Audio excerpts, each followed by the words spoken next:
So this is the drone. As you can see, it triggered our dogs. We nicknamed it the Green Goblin. Blair and Kim Davis first spotted floating objects over their farm a few years ago. They began making these recordings. More than 100 were shared with CBC News.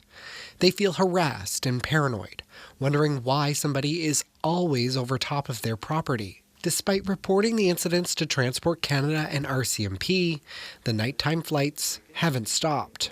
Nobody wants to take responsibility. Yeah. It's past the buck, and yet we're here living this every night. Now, I said if an individual that was, if the mayor had drones flying over his house, I bet you there'd be some action taken. But because I'm not as important, or that's the way I feel, that I'm not a high priority, but if someone with authority had this going on, it would be dealt with very quickly. Not all drones are made equal, and that really matters when it comes to enforcement, which can result in fines or jail time. This one is 249 grams. In Canada, drones weighing between 250 grams and 25 kilograms must be registered with Transport Canada. The operator also has to have a pilot certificate, always maintain a visual line of sight, and below 400 feet. You cannot fly near airports and other aircraft without the right license and permissions.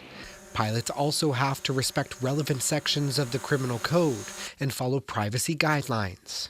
Voyeurism, yes. Mischief, yes. Yeah. Creating a nuisance, yes. Violating provincial municipal laws, yes. And particularly unnerving for Blair, a veteran who lives with PTSD. Transport Canada says it will use every tool at its disposal in an attempt to find an aircraft found to be operating in an unsafe and unlawful manner. The federal agency wouldn't comment on the specific case involving Blair and Kim Davis. Police also couldn't speak to it either, and they say the investigations are complex. For example, a pilot might not always be within the line of sight of the aircraft, making it harder to identify them. If it is simply illegal drone activity, that could be reported online to Transport Canada directly. However, if you believe there are criminal offences being committed, contact your RCMP immediately, and you can gather some of the information if you can. Drone color, drone identifying markers on it. Anything you can provide to officers certainly would be of big help. But the couple has been doing that, and they say the issue is of low importance to authorities. Christy Wilcox, who lives on the same laneway, agrees. It is disturbing. It's awkwardly disturbing, and it needs to be stopped. And I want to be able to enjoy my life peacefully and happily as possible.